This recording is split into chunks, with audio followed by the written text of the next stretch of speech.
Kita dengar dalam bacaan pertama, kitab Kejadian, sangat pendek tentang apa? Tentang Abraham yang berawal mula bernama Abram. Abram diminta oleh Allah untuk meninggalkan tanahnya, saudara-saudaranya, dan semua yang dimilikinya.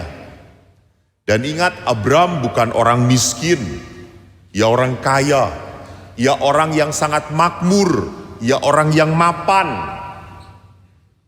ia orang yang sudah diberkati, hanya memang belum mendapatkan keturunan. Dan waktu diminta oleh Allah pergi, dan Allah menjanjikan keturunan serta berkat, Abram pergi tanpa banyak bertanya. Inilah iman dalam kebutaan, ketaatan dalam kebutaan. Sering dikenal dalam istilah blindless faithful. Seorang beriman yang gak banyak nanya-nanya pada Tuhan. Bukan berarti kita tidak boleh nanya, tapi kita harus sadar hidup itu misteri. Bukan semuanya harus tahu, semuanya harus dijalankan. Dan Abraham pun menjalankan apa yang diperintahkan Tuhan, maka namanya berubah menjadi Abraham. Saya tidak akan menjelaskan tambahan H ini apa artinya. Dalam bacaan Injil, kita mendengar bagaimana Yesus membawa 3 murid spesial, Yakobus, Yohanes, dan Petrus, ke atas bukit, dan di sana mereka melihat kemuliaan Yesus bersama Musa dan Elia. Mungkin waktu saya mencoba mengolah bacaan ini, saya berkata, bagaimana mungkin Petrus tahu itu Musa dan Elia?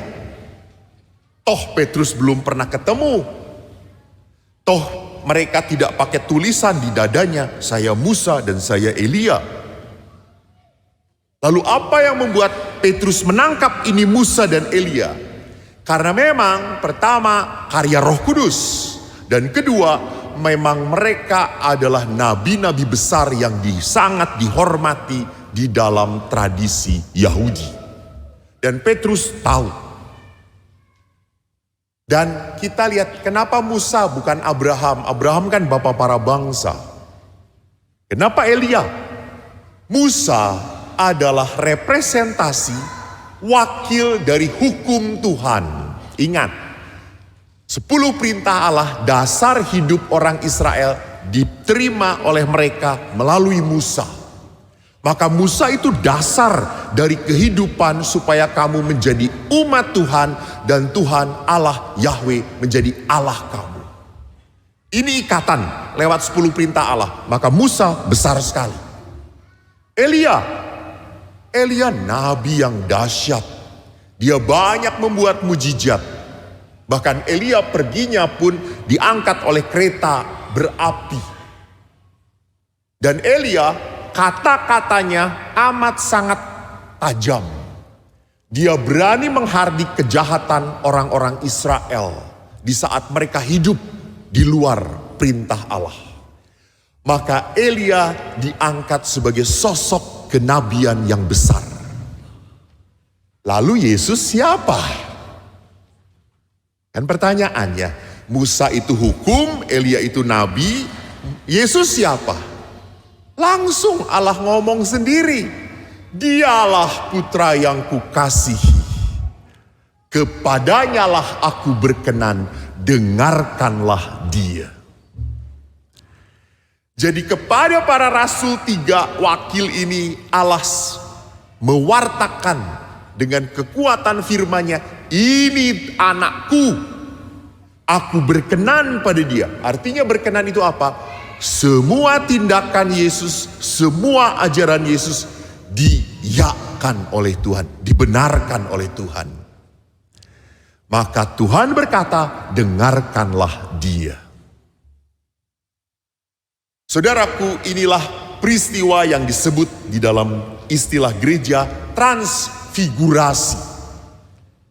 Memperlihatkan siapa Yesus adanya, benarnya. Peristiwa kemuliaan.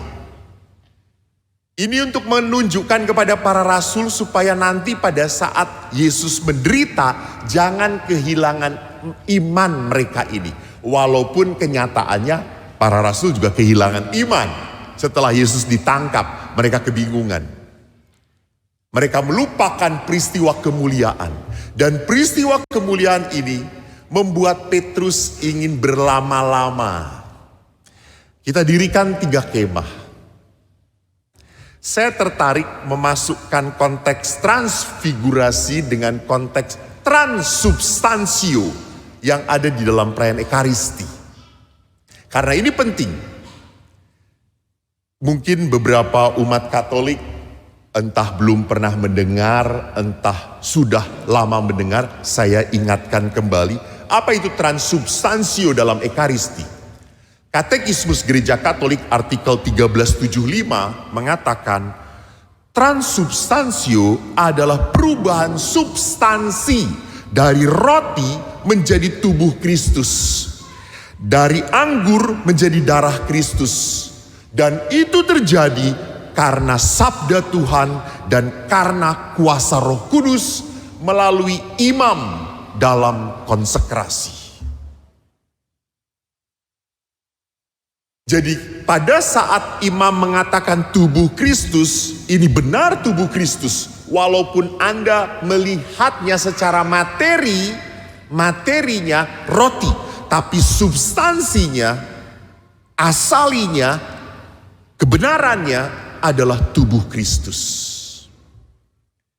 Dan transubstansio ini adalah sakramen gereja yang mau diberikan kepada umat beriman. Sebagai apa? Sebagai kekuatan ilahi yang meneguhkan kita. Maka saya selalu mengatakan sakramen ini tidak tergantung imamnya, tidak tergantung siapa yang memberikannya, bahkan tidak tergantung Anda. Ini berkat Tuhan. Nah, hanya berkat Tuhan ini apakah berbuah atau tidak tergantung dari apa sikap hati yang menerimanya. Sikap hati. Waktu saya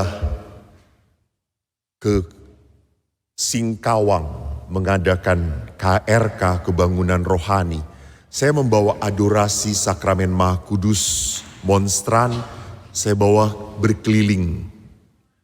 Tiba-tiba ada anak muda yang milem. Di film terus. Monstran itu ada di depan dia, malah di film terus, tidak disembah. Saya dalam hati, asem tenan ki wong. Tapi mungkin gak ngerti ya, karena saya pakai bahasa roh.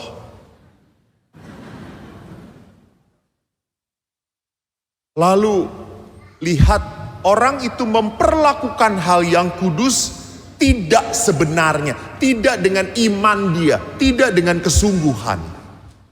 Ya tidak semuanya, karena setelah itu saya didatangi oleh seorang ibu yang memberi kesaksian bahwa pada saat ia mau masuk KRK, mau ikut KRK, lambungnya sakit sekali, pedih sekali Romo. Sampai suami saya berkata, udahlah gak perlu ikut KRK. Enggak, saya ingin ikut adorasi. Oke. Lalu selama KRK saya memberi khotbah, ibu itu mengatakan semakin sakit Romo.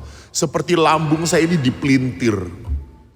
Namun pada saat Romo membawa sakramen Maha Kudus berjalan, bahkan saya merasakan di depan saya memberkati, tiba-tiba sakit itu hilang dari lambung saya.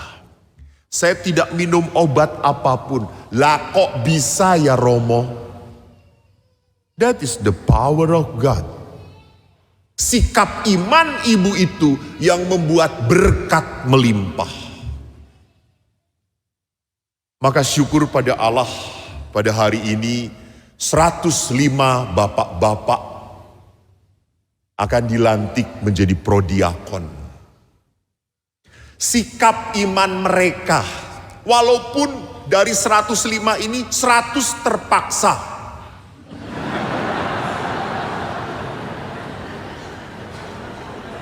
Saya nggak berani melihat prodiakonnya. Betul? Tetapi kalau orang tidak mau dan di dalam hati tetap akhirnya melakukan seperti panggilan Tuhan, justru itu kesetiaan.